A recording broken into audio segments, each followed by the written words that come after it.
दोस्तों, आप सुनना शुरू कर चुके हैं जज्बातों का जहां विद जावेद अख्तर। और मैं आपके सामने एक बार फिर एक नई कहानी के साथ हूं, जो है जेम्स हेडली चेज की सो व्हाट हैपेंस टू मी।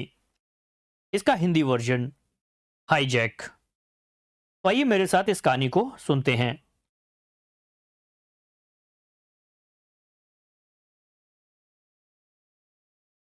मैं कुछ नहीं समझा।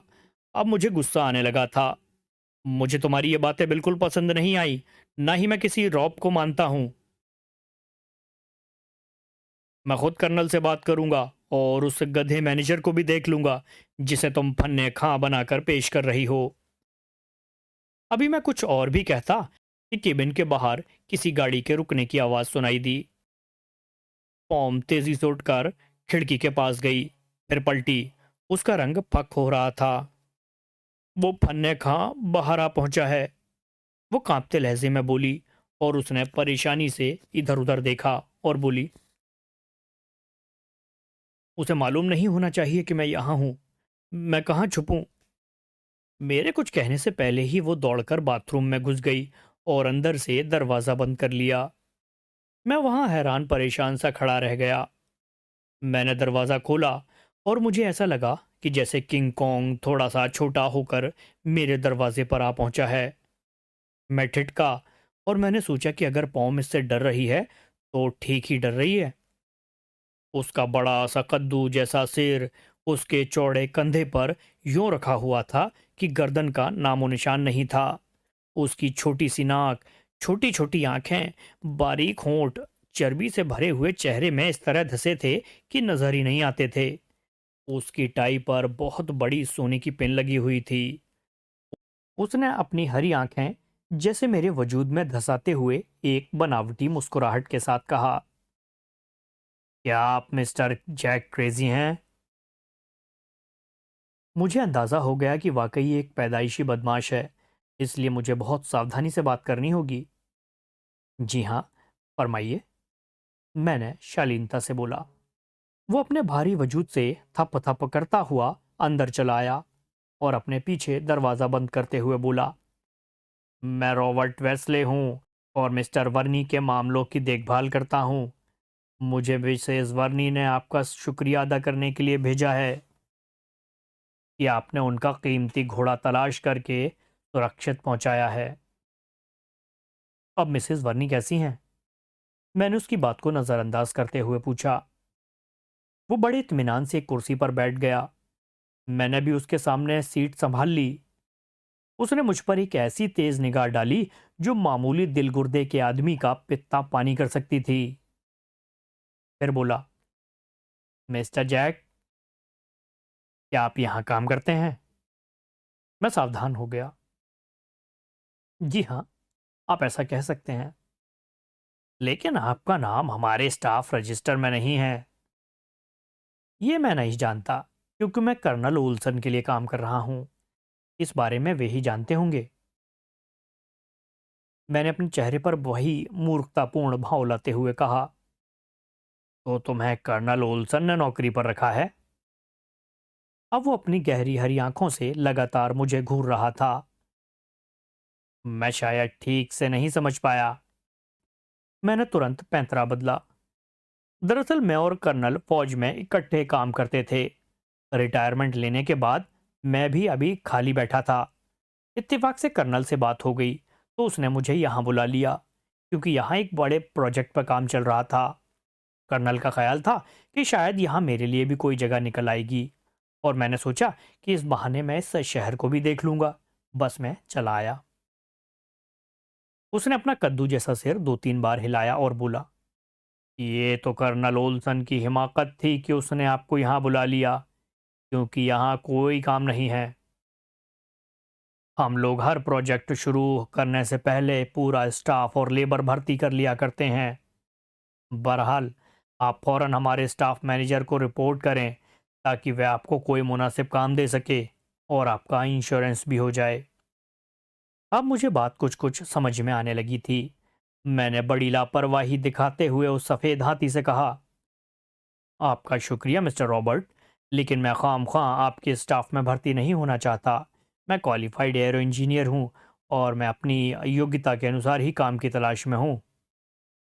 वो ठिठका और उसने भौं उचकाई और बड़ी शान से बोला, दरअसल मिसेस वर्नी आप पर मेहरबान हैं। हम इस कोशिश में हैं कि आपके लिए आपकी पसंद का कोई काम तलाश कर सकें। मिसेस वर्नी के नाम से मेरे जिस्म में सनसनी दौड़ गई। मैं समझ गया कि अब इस मोटे गुरिल्ले की भी मेरे सामने कोई हैसियत नहीं। मैं मिसेस वर्नी का चहेता था, जो तमाम व्यापार साम्राज्य की मलिका थी। अब मैं कुछ और लापरवाह हो गया। लेकिन तनख्वाह मेरी मर्जी के मुताबिक होनी चाहिए। उस मोटे ने अपनी चुंधी आंखों से मेरी तरफ देखा, जैसे सांप नेवले को देखता है, और बोला, क्या आप एक कॉन्कॉर्ड XJ7 की देखभाल कर सकते हैं? मैं हर जहाज को संभाल सकता हूँ, अगर मुझे अच्छा स्टाफ मिल जाए तो। ठीक है, हम देखेंगे। उसने फिर अपना कद्दू जैसा सिर हिलाया, फिर उठते हुए इस तरह बोला जैसे कड़वी चीज निकल रहा हो, आप हमारे स्टाफ मैनेजर से मिल लें। वो आपको गाड़ी और फंड्स वगैरह दे देगा, क्योंकि मिसेज वर्नी आप पर मेहरबान हैं। तो आप उनका मेरी तरफ से शुक्रिया अदा कर दें, मिस्टर रॉबर्ट्स। मैंने यो गर्व से कहा जैसे उसे हुक्म दे रहा हूं। वो बुरा सा मुंह बनाकर केबिन से बाहर निकल गया, जहां नीग्रो ड्राइवर कीमती बेंटले कार के पास खड़ा उसका इंतजार कर रहा था। मैं अभी उस सुहाने संयोग का मजा भी नहीं ले पाया था कि पॉम बाथरूम से बाहर निकल आई। उसका रंग उड़ा हुआ था और वो फटी फटी आंखों से मेरी तरफ देख रही थी। फिर घूर कर बोली, जैक, कर्नल को पता चलेगा तो वो बहुत नाराज होगा। मेरे दिमाग पर तो मिसेस वर्नी सवार थी, इसलिए मुझे पॉम की वहां मौजूदगी बहुत बुरी लग रही थी। अब उसका हैरान कर देने वाला हुस्न मुझे फूटी आंख नहीं भा रहा था। मैंने तल्खी से कहा, पॉम, तुम इस वक्त जाओ, इस वक्त मैं कुछ सोचना चाहता हूँ। तुमने मिसेस वर्नी की निगाह में आकर बहुत बड़ी गलती की है, जैक। तुम उसे नहीं जानते हो। अगर तुम कर्नल ओल्सन का भला चाहते हो तो फौरन इस शहर से निकल जाओ और जितनी जल्दी हो सके यहाँ से चले जाओ। उसने अजीब से लहजे में कहा, यहाँ से चले जाओ जैक। तुम मेहरबानी करो और यहाँ से चली जाओ। अब मैंने गुस्से में कहा, इस बारे में मैं खुद कर्नल से बात करूंगा, किसी को इसमें दखल देने की जरूरत नहीं है। फिर मैंने गुर्रा कर कहा, बस, अब जाओ, मेरी जान छोड़ो। पॉम ने घूर कर मेरी तरफ देखा और धड़ाक से दरवाजा बंद करके बाहर निकल गई, और पीछे मैं रह गया। मैं इस वक्त दुनिया का सबसे खुशकिस्मत इंसान था जिस पर मिसेज विक्टोरिया वर्नी मेहरबान थीं। अब मैं एक शहजादा था और महसूस कर रहा था कि शहजादे और बादशाह कैसी मज़े की ज़िंदगी गुजारते होंगे। मेरे पास बेहतरीन कार थी, मेरी जेबें नोटों से भरी हुई थीं, और मैं अपने केबिन से फ़ोन करके दुनिया की किसी भी चीज़ का ऑर्डर कर सकता था। इस तरह पूरा एक दिन गुजर गया। मैंने बहुत कुछ सोचा, और ये भी सोचा कि उस चांद की चाहत मेरे लिए खतरनाक भी साबित हो सकती है। लेकिन मैं चांद की तरफ इतना उड़ चुका था कि अब वापसी नामुमकिन थी। मैंने ये सोचकर दिल बहलाया कि बहुत से लोग चांद तक जा पहुंचे, तो फिर मैं क्यों नहीं चांद तक पहुंच सकता। दूसरे दिन मैंने शहर जाने की सोची, ताकि इस शाही ठाट बाट से ज़्यादा लुत्फ उठा सकूं। मैं तैयार होकर बाहर की तरफ बढ़ा ही था कि फ़ोन की घंटी बजने लगी। मैंने रिसीवर उठाया। मिस्टर जैक, मिस्टर रॉबर्ट्स आपसे मिलना चाहते हैं। एक गाड़ी आपको लेने आ रही है, एक स्त्री की आवाज़ ने कहा। और मैं शहर जाने के लिए निकल रहा हूँ, मिस्टर रॉबर्ट को बता देना, कहकर मैंने रिसीवर रख दिया। मेरे सिगरेट सुलगाने तक दोबारा घंटी बज उठी। मैं भी इसी की उम्मीद कर रहा था। मैंने रिसीवर उठाया। मिस्टर जैक, इंतज़ार कीजिए प्लीज़, 20 मिनट में गाड़ी पहुंचने वाली है। मिस्टर रॉबर्ट्स आपसे बात करना चाहते हैं। मैडम, इस वक्त मैं मिस्टर रॉबर्ट से बात करने के मूड में नहीं हूँ, मेरे अपने प्रोग्राम हैं। मैंने फिर रिसीवर रख दिया और इंतज़ार करने लगा कि मैं अपने पत्ते सही खेल रहा हूँ या नहीं। जब मिसेस वर्नी मुझ पर मेहरबान थी, तो फिर मैं उस मोटे किंग कॉन्ग से क्यों डरूं। फिर फ़ोन की घंटी बजी। मैंने रिसीवर उठाया। दूसरी तरफ ऑपरेटर की आवाज़ में बेचैनी थी। मिस्टर जैक, प्लीज़ सहयोग कीजिए, मिसेज वर्नी आपसे मुलाकात करना चाहती हैं। हाँ तो इस तरह कहो ना, मैंने हंसते हुए कहा। तो फिर गाड़ी आपको लेने के लिए रवाना हो रही है। ठीक है, मैं इंतज़ार कर रहा हूँ। ये कहकर मैंने रिसीवर रख दिया। ठीक 10 मिनट बाद कार मेरे केबिन के बाहर खड़ी थी और नीग्रो ड्राइवर सिर झुकाए मेरे लिए दरवाज़ा खोल रहा था। रास्ते में हरी वर्दी वाले गार्ड हमें सैल्यूट मारते रहे, यहाँ तक कि वर्नी स्टेट की सीमा शुरू हो गई और हमने करीब 1.25 मील का फासला हरे भरे पेड़ों, मखमली घास से चमकते लॉनों, रंग बिरंगे फूलों से भरी क्यारियों, गुलाबों के पौधों के बीच में तय किया। फिर एक बड़ा सा गेट आ गया। गेट खुला और गाड़ी उसमें दाखिल होकर कुछ दूर जाकर रुक गई। सफ़ेद बालों वाला एक मोटा बटलर मेरे इंतज़ार में खड़ा था। ड्राइवर ने मेरे लिए दरवाज़ा खोला और मैं किसी नवाब की तरह बाहर आया। बटलर तेज़ी से आगे बढ़ा और सम्मान में बोला, मिस्टर जैक, इधर तशरीफ़ लाइए। मैं उसके पीछे पीछे चल पड़ा। हम एक लंबी गैलरी से गुजरे जिसके दोनों तरफ खूबसूरत पेंटिंग्स लगी थीं जो यकीनन असली और लाखों डॉलर कीमती थीं। लेकिन उन्हें देखने की फुर्सत ही किसे थी। मुझे तो कुदरत की उस जीती जागती कलाकृति को देखना था। मुझे इन बेजान तस्वीरों में भला क्या दिलचस्पी हो सकती थी। गैलरी के बाहर शीशे के दरवाजे थे जिनसे गुजरकर हम एक बड़े हॉल में आए जो आधुनिक और सुविधाजनक सजावट से सजा हुआ था। हॉल के बीच में एक मोती उगलता फव्वारा था और दौलत की इस महान नुमाइश के बाद मैं उस कमरे में पहुंचा जहां नर्म और गुदाज सोफे पर सुनहरी तकियों पर अपना लाल बालों वाला सिर टिकाए वो क्लियोपेट्रा के स्टाइल में अदलेटी पड़ी थी। एक तरफ वो किंग कॉन्ग बड़े अदब से कुर्सी पर बैठा हुआ था। मुझे देखते ही रॉबर्ट अपना भारी भरकम जिस्म उठाकर बड़ी मुश्किल से खड़ा हुआ और रस्मी और मुस्कुराहट के साथ बोला, आइए मिस्टर जैक। और फिर मिसेज वर्नी की तरफ पलटा। आप मिसेज वर्नी से तो मिल ही चुके हैं, इसलिए मेरा ख्याल है कि मुझे परिचय करवाने की ज़रूरत नहीं। मुझे बहुत मज़ा आया। वो किंग कॉन्ग जो दूसरों को खातिर में ही नहीं लाता था, इस वक्त कैसा भीगा बिल्ला बना हुआ था। उन बड़ी बड़ी सब्ज आँखों ने मेरी तरफ देखा। मेरा उनमें डूब जाने को दिल कर रहा था, लेकिन इस गोरिल्ले का भी तो लिहाज करना था जो तेज़ नज़रों से हमारी तरफ देख रहा था। मैंने अपना हाथ बढ़ाया और उसके नरम मुलायम स्पर्श को अपने वजूद में उतारते उतारते मैंने पूछा, मिसेस वर्नी, उम्मीद है अब आप बेहतर महसूस कर रही होंगी। शुक्रिया, अब मैं काफ़ी बेहतर हूँ। उसने बड़ी बड़ी आंखों से मेरी तरफ देखा और मैं सोचने लगा कि क्या कोई औरत इतनी हसीन और इतनी दिलकश और इतनी आकर्षक भी हो सकती है। उसने कुर्सी की तरफ इशारा कर दिया। तशरीफ़ रखिए, आप क्या पीना पसंद करेंगे? रॉबर्ट ने अपने बिछे हुए होंठ खोले। कॉफ़ी, मैंने बड़े रौब से कहा। जापानी बटलर कॉफ़ी ले आया तो मिसेस वर्नी ने रॉबर्ट की तरफ इशारा किया अपनी उंगली हिलाकर। ठीक है, मेरा ख्याल है रॉबर्ट कि तुम्हें काफ़ी काम करना होगा। बिल्कुल मैडम। किंग कॉन्ग भीगे बिल्ले की तरह दुम दबाकर इस तरह कमरे से बाहर निकल गया जैसे उससे ज़्यादा शरीफ आदमी पूरी दुनिया में ना हो। उसके सीन से गायब होते ही वो हसीना मेरी तरफ आकर्षित हुई। मुझे मोटे लोग अच्छे नहीं लगते, क्या तुम उन्हें पसंद करते हो? नहीं। मैंने अपनी राय देने की बजाय शेक्सपियर की एक लाइन बोल दी, क्योंकि मैं सारे रास्ते इस हसीना से बात करने के नए नए ढंग सोचता आया था। तो तुम शेक्सपियर को भी पढ़ते हो? उसने कहा और मुझे हैरत हुई, क्योंकि मैं सोच भी नहीं सकता था कि साहित्य में उसकी इतनी रुचि हो सकती है कि वो शेक्सपियर की एक नाफेमस लाइन को भी समझ ले। मैं कुछ और संभल गया। दरअसल मैंने 3 साल आबादी से दूर रहकर काम किया है।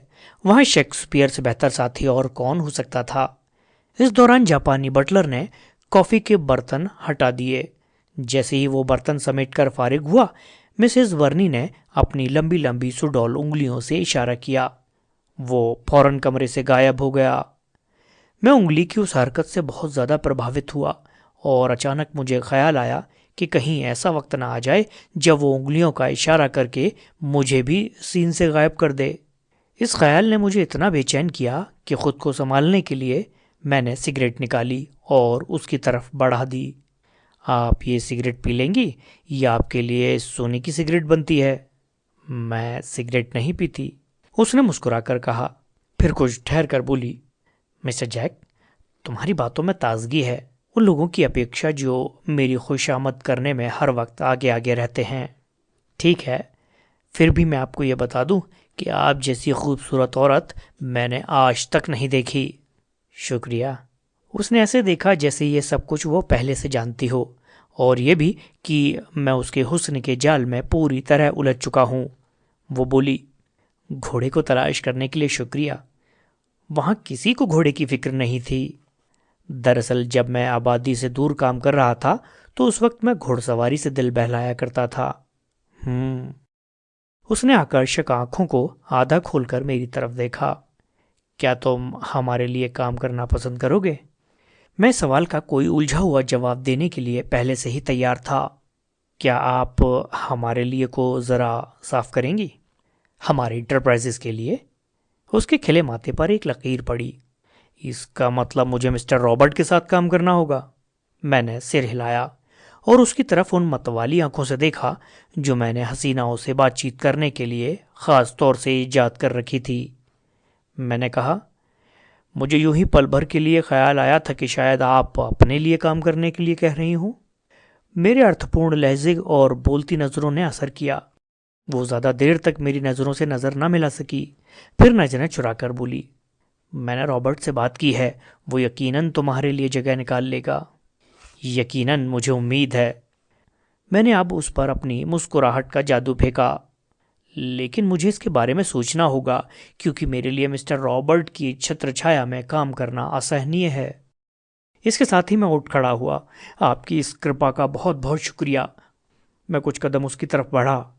और अब आप अपनी मरमरी उंगलियों से इशारा करें ताकि दूसरों की तरह मैं भी गायब हो जाऊं। उसने मेरी तरफ ऐसी निगाहों से देखा जिनमें एक जाना पहचाना जज्बा था जो मैं आमतौर पर उन औरतों की आंखों में देखता था जो मुझे अपने करीब रखना चाहती थीं। इस एहसास ने मेरे अंदर एक आन बान सी पैदा कर दी, लेकिन यह अस्थायी बात थी। दूसरे ही पल उसकी उंगलियों का कोण इस तरह बदला जैसे ट्रैफिक लाइट ऑटोमेटिक बदल जाती है। वो गर्वीले लहजे में बोली, अच्छा मिस्टर जैक, बाय। मैंने फिर उन दिलकश आंखों में झांका। मिसेस वर्नी, शायद ये बात आपके लिए अहम ना हो, लेकिन मेरे लिए बहुत अहम है।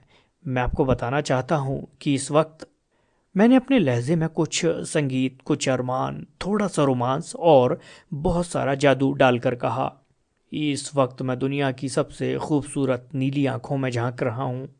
ये कहकर मैं वहाँ से बाहर की तरफ चल पड़ा। अब मुझे अंदाज़ा हो गया था कि मैंने उस हसीना को कुछ और प्रभावित कर लिया था, लेकिन वो भी कच्ची गोलियां नहीं खेली थी, इसलिए सावधान थी और लापरवाही दर्शा रही थी। केबिन में आकर मैंने रूम सर्विस के ज़रिए बेहतरीन खाना मंगवाया। लजीज कॉफ़ी और सिगरेट सुलगाकर अभी मिसेस वर्नी के हसीन ख्यालों का इंद्रधनुष ओढ़ने ही वाला था कि कर्नल ओल्सन का टेलीफोन आ गया। वो मुझसे एक रेस्टोरेंट में मिलना चाहता था। हालांकि इस वक्त मैं इस मूड में नहीं था कि कर्नल से बहस वगैरह करता कि मिसेस वर्नी से संबंध क्यों बढ़ाए, लेकिन कुछ बातें अपनी मर्जी के खिलाफ भी तो करनी थीं। सो मुझे तैयार होकर उस रेस्टोरेंट में जाना पड़ा। कर्नल ओल्सन वहाँ पहले से ही मौजूद था। जब कॉफ़ी आ गई तो कर्नल बोला, जैक, मुझे उम्मीद नहीं थी कि तुम फौज की ज़िंदगी इतनी जल्दी भुला दोगे। क्या मतलब? मैंने उसकी असाधारण गंभीरता से चौंक कर पूछा।